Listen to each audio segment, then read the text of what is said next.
Okay, so good afternoon. Ito pa rin si Jupil the farmer, ang anak ni Matoy.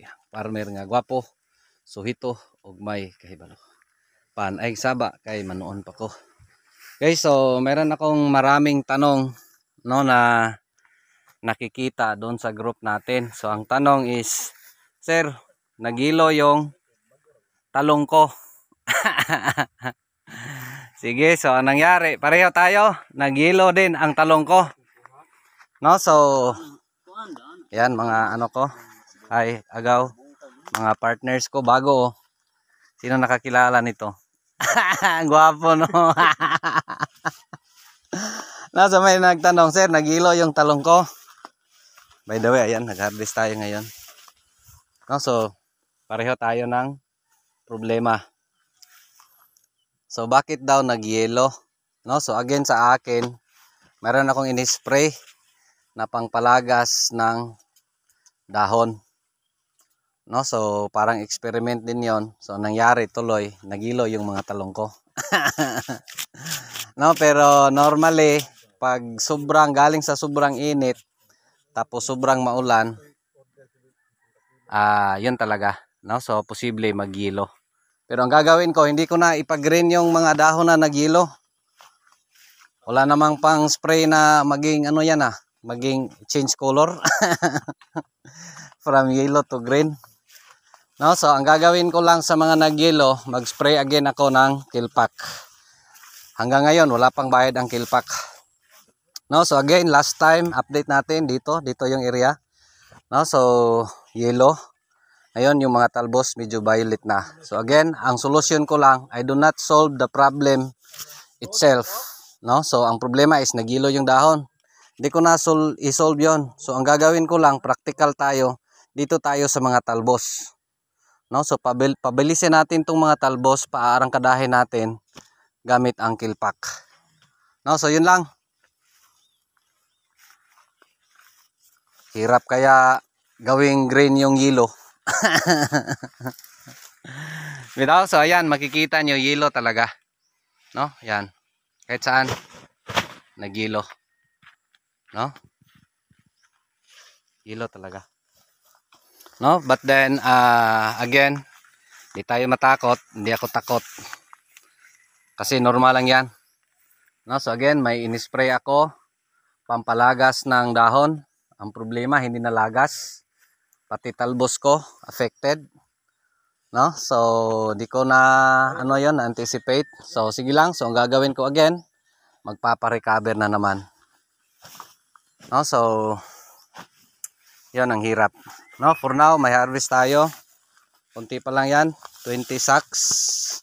Tapos mag-harvest kami dito sa taas. Thanks God, at least may kunti na tayong harvest. No, so iba-ibang plastar, iba-ibang itsura ng ating mga talong. No, again, galing to sa severe white flies attack. Tapos may samahan nyo sila dong. Tapos ang nangyari, nag-spray tayo ng pampalagas ng dahon. Ang problema, hindi nalagas. No, so yun ang sinasabi ko. No, kung may suggestions at saka recommendations kayo, yun, itinry ko. Di pala yung as expected ko na mangyari. So iba. So ang nangyari ngayon, supposedly after 1 month na pag-manage ko, no, based on my previous experiences,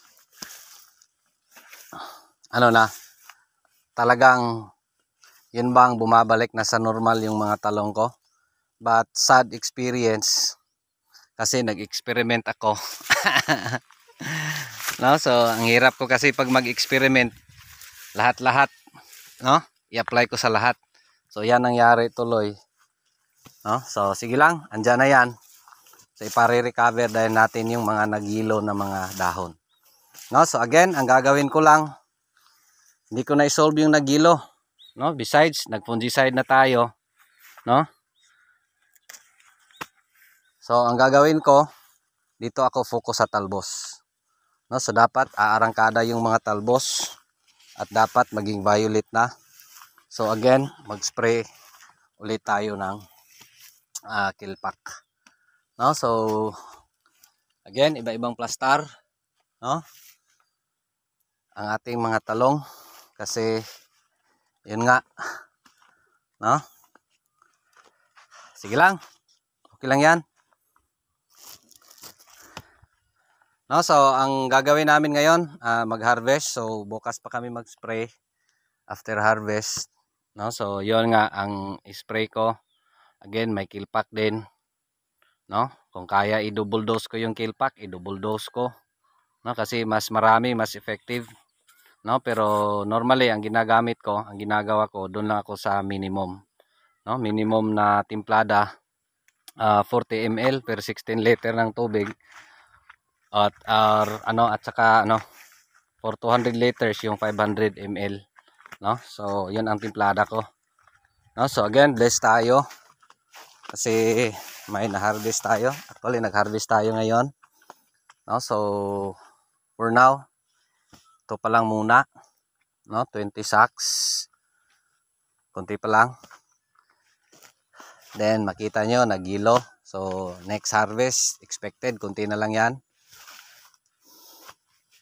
No, so again, nagpapa-recover ulit tayo.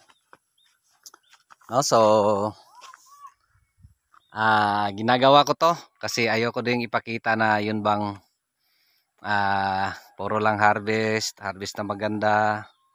Sa akin, gusto ko ipakita sa lahat na hindi naman sa lahat ng panahon ang harvest natin okay. Hindi rin sa lahat ng panahon yun bang ang talong natin okay, no? Siguro sa akin pag may irrigation ako, sure ako na maging okay lahat, no? So yung bagyo na lang siguro yung problemahin ko, no? Pero since rain fed tayo, ganito talaga ang mangyayari sa ating mga talong, no? So again, babalik ko paano i-manage ang nagilong mga dahon sa ating talong, no? So simple lang ang gagawin ko niyan.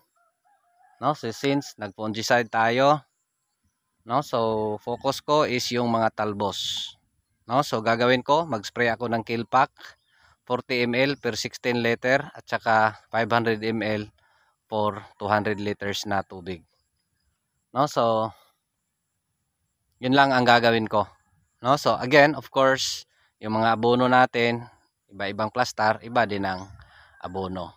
Pati sa mga foliars, iba-ibang plastar, iba din ang gagamitin natin. No, so yun lang siguro. Again, pag may katanungan kayo, pwede niyo akong i-chat, no, sa Facebook. Search niyo lang Jupil Montañez Alcuba, no? Then para sa mga nagustuhan yung mga videos ko, pwede kayong mag-subscribe, no? Para makita nyo anong mga updates, anong mga ginagawa natin dito, paano i-manage ang ating mga talong, anong ginagawa natin, no? So para naman ma-updated kayo, no? Doon sa ating mga ginagawa dito, no? So yun lang kasi mag-harvest pa kami, no? So ito pa rin si Jupil the Farmer, ang anak ni Matoy, ang farmer nga gwapo, suhito, ug may kahibalo. Ay saba kay manoon pa ko. Daghang salamat and God bless. Thank you.